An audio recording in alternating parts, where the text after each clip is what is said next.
നമസ്കാരം. ഏവർക്കും മലയാളം ക്ലാസ്സിലേക്ക് ഹൃദ്യമായ സ്വാഗതം. റോസി തോമസ് എഴുതിയ നീലക്കടലാസിൽ പൊതിഞ്ഞ പച്ചക്കുതിര എന്ന അധ്യായത്തെക്കുറിച്ചാണ് നാം ഇന്ന് ക്ലാസ്സിൽ ചർച്ച ചെയ്യുവാൻ പോകുന്നത്. മലയാളത്തിലെ പ്രശസ്ത സാഹിത്യകാരനായിരുന്ന MP പോളിൻ്റെ മകളും CJ തോമസിൻ്റെ പത്നിയുമായിരുന്നു റോസി തോമസ്. റോസി തോമസ് തൻ്റെ ഭർത്താവ് CJ തോമസിനെ കുറിച്ച് അദ്ദേഹത്തിൻ്റെ മരണശേഷം 9 വർഷം കഴിഞ്ഞ് എഴുതിയ കൃതിയാണ് ഇവൻ എൻ്റെ പ്രിയ CJ.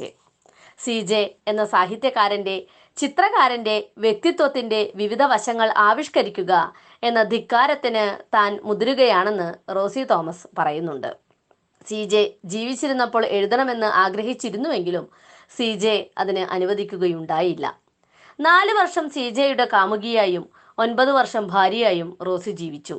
CJയുടെ വ്യക്തിത്വത്തിൻ്റെ നാനാവശങ്ങൾ അരച്ചു കലക്കി കുടിച്ചിട്ടുണ്ടെന്നോ അതൊക്കെ ഗുളിക പ്രായമാക്കി വായനക്കാരുടെ മനസ്സിൽ എത്തിച്ചു കൊടുക്കാമെന്നോ താൻ വ്യാമോഹിക്കുന്നില്ലെന്ന് റോസി തോമസ് വ്യക്തമാക്കുന്നുണ്ട്. പലരും നേരത്തെ തന്നെ എഴുതാൻ ആവശ്യപ്പെട്ടെങ്കിലും കണ്ണീരിൽ കുതിർക്കാതെ എഴുതാൻ കഴിയുന്ന കാലത്ത് എഴുതാമെന്ന് കരുതിയാണ് CJയുടെ മരണശേഷം 9 വർഷം കഴിഞ്ഞ് എഴുതുന്നതെന്ന് റോസി പറയുന്നു. 1951 ജനുവരി 8-ാം തീയതിയായിരുന്നു റോസി തോമസിൻ്റെയും CJയുടെയും വിവാഹം. തൻ്റെ 18-ാമത്തെ വയസ്സിലാണ് റോസി തോമസ് CJ തോമസിനെ പരിചയപ്പെടുന്നത്. ഇൻ്റർമീഡിയറ്റിന് ഒരു പാർട്ടിന് തോറ്റ് വീട്ടിലിരിക്കുന്ന സമയമായിരുന്നു അത്. കോട്ടയത്തായിരുന്നു MP പോൾസ് കോളേജ്. ചങ്ങനാശ്ശേരിയിലേക്ക് കൊണ്ടുവന്ന കാലമായിരുന്നു അത്. കോട്ടയത്തെ MP പോൾസ് കോളേജിലെ ഇംഗ്ലീഷ് അധ്യാപകനായിരുന്നു CJ. 1-2 പ്രാവശ്യം കണ്ടിട്ടുണ്ടായിരുന്നു എന്നേയുള്ളൂ.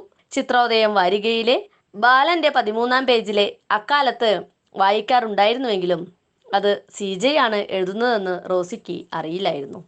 അസാധാരണമായി മെലിഞ്ഞ ശരീരപ്രകൃതിയായിരുന്നു ആദ്യമായി കാണുന്ന സമയത്തുണ്ടായിരുന്നതെന്ന് റോസി ഓർക്കുന്നു.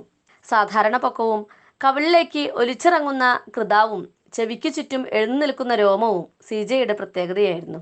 അന്നത്തെ അധ്യാപകരുടെ സ്റ്റൈലിൽ ഒരു ഷാൾ കഴുത്തിൽ വളച്ചിട്ടിരുന്നു. സാധാരണ ചെറുപ്പക്കാരുടെ പ്രസരിപ്പും സന്തോഷവും CJയുടെ മുഖത്തിന് ഇല്ലായിരുന്നു. റോസിക്ക് ഫിസിക്സ്, കെമിസ്ട്രി, ബയോളജി എന്നീ വിഷയങ്ങളിലെ ക്ലാസ്സുകളാണ് വേണ്ടിയിരുന്നത്. അതുകൊണ്ട് CJ റോസിക്ക് ക്ലാസ് എടുത്തിരുന്നില്ല. പോൾസ് കോളേജിലെ കുട്ടികൾ കൊച്ചുസാർ എന്നാണ് CJയെ വിളിച്ചിരുന്നത്.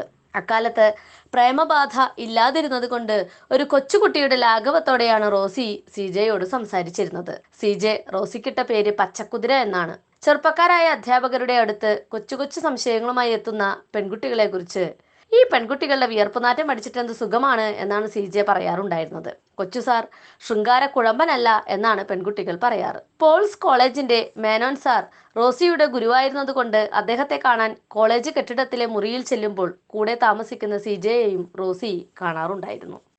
CJക്ക് സ്ഥായിയായ വിഷാദഭാവമാണ് ഉണ്ടായിരുന്നത്. CJയെ ഒന്ന് ചിരിപ്പിക്കണമെന്ന വാശിയിൽ അദ്ദേഹത്തെ അനുകരിച്ച് നടക്കാനും അനുനാസിക സ്വരത്തിൽ സംസാരിക്കാനും തുടങ്ങി. അത് കാണുമ്പോൾ ഒന്ന് പോടി പെണ്ണേ, ഇന്നത്തെ ക്ലാസ്സിലേക്ക് ഞാനൊന്നും തയ്യാറായിട്ടില്ല എന്ന് പറഞ്ഞ് റോസിയെ അദ്ദേഹം ഓടിക്കുമായിരുന്നു. എപ്പോഴും എന്തെങ്കിലും വായിച്ചുകൊണ്ടിരിക്കുന്ന CJയുടെ കയ്യിൽ ഒരു ദിവസം ബ്രഷ് കണ്ടപ്പോഴാണ് അദ്ദേഹം ചിത്രം വരയ്ക്കുമെന്ന് റോസി മനസ്സിലാക്കിയത്. എങ്ങനെയെങ്കിലും ജീവിക്കണ്ടേ കൊച്ചേ, നിന്റെ അപ്പൻ്റെ ശമ്പളം കൊണ്ട് മാത്രം കഴിയുന്നെന്നായിരിക്കും വിചാരം എന്ന് റോസിയെ ചുണ്ടിപിടിപ്പിക്കാനായി അദ്ദേഹം പറയുകയും ചെയ്തു. അന്നത്തെ NBSന്റെ കവർ ചിത്രങ്ങളുടെ മുഴുവൻ കുത്തക അവകാശവും CJക്കായിരുന്നു. അപ്പോഴും പ്രേമത്തിന്റെ വേദനിക്കുന്ന മാധുര്യം റോസിക്ക് അനുഭവപ്പെട്ടിരുന്നില്ല. സുഹൃത്തിനോടുള്ള സ്നേഹവും മതിപ്പും ബഹുമാനവും കൂടിച്ചേർന്ന ഒരു വികാരമേ ഉണ്ടായിരുന്നുള്ളൂ. പോൾസ് കോളേജിലെ പെൺകുട്ടികളിൽ നിന്ന് ഞെട്ടിക്കുന്നൊരു വാർത്ത റോസിയുടെ ചെവിയിലെത്തിയത് അക്കാലത്തായിരുന്നു. ഒരു അവിവാഹിത പിതാവാണ് CJ എന്നതായിരുന്നു ആ വാർത്ത. തോമസ് സാറേ, ഞാനൊന്ന് കേട്ടല്ലോ എന്ന റോസിയുടെ ചോദ്യത്തിന് ഓ അതല്ലേ, താനൊരു നിർഭാഗ്യവാനാണ് കൊച്ചേ എന്ന മറുപടിയാണ് CJ പറഞ്ഞത്. CJയുടെ മുഖത്ത് പ്രത്യക്ഷപ്പെട്ട കരിനിഴൽ കണ്ടപ്പോൾ റോസിയുടെ കണ്ണു നിറഞ്ഞു. കമ്മ്യൂണിസ്റ്റ് ആയിരുന്ന CJക്ക് തൻ്റെ പാർട്ടിയിലെ പല പ്രസ്ഥാനങ്ങളോടും അഭിപ്രായങ്ങളോടും ശക്തമായി എതിർപ്പുണ്ടായിരുന്നു. അത് പ്രകടിപ്പിച്ചതോടെ സ്വന്തം പാർട്ടിയിൽ തന്നെ ശത്രുക്കളും ഉണ്ടായി. CJയുടെ കുടുംബത്തിലെ ബന്ധുവായ വിധവയ്ക്ക് ഏതോ ഒരാളുമായി അവിഹിത ബന്ധമുണ്ടാവുകയും ഗർഭിണിയാവുകയും ചെയ്തു. CJയുടെ ശത്രുക്കൾ ആ പാപഭാരം CJയുടെ തലയിൽ കെട്ടിവെച്ച് പകരം വീട്ടി. CJയുടെ ആത്മസുഹൃത്തായ ജേക്കബ് ഫിലിപ്പാണ് ഇത്തരമൊരു വാർത്ത പ്രചരിക്കുന്ന കാര്യം CJയുടെ ചെവിയിൽ എത്തിച്ചത്. അപവാദം ഭയന്ന് ഒളിച്ചോടിയാൽ വാർത്തയ്ക്ക് സ്ഥിരീകരണം ലഭിക്കുമെന്നുള്ളത് കൊണ്ട് CJ പിടിച്ചു നിന്നു. വളരെ അടുത്ത് പരിചയമില്ലാത്തവർക്ക് CJ ഒരു സ്ത്രീ വിദ്വേഷിയാണെന്ന് പോലും തോന്നുമായിരുന്നു.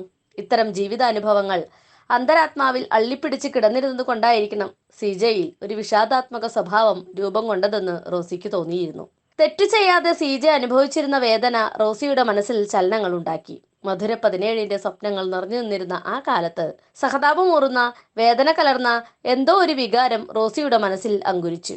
ഏതോ ഒരു ശക്തി അവരെ തമ്മിലടുപ്പിച്ചു. സെപ്റ്റംബർ സെഷൻ കഴിഞ്ഞ് ചങ്ങനാശ്ശേരിയിൽ നിന്ന് കോട്ടയത്തേക്ക് പോയ സി.ജെക്ക് റോസി എഴുതിയ കത്ത് അക്ഷരങ്ങൾ ഇല്ലാത്തതായിരുന്നു. ഒരു വലിയ പച്ചക്കുതിരയെ പിടിച്ചു കൊന്ന് ഒരു നീലക്കടലാസിൽ ഭംഗിയായി പറ്റിച്ചു വെച്ച് ഒരു കവറിലാക്കി അയക്കുകയായിരുന്നു.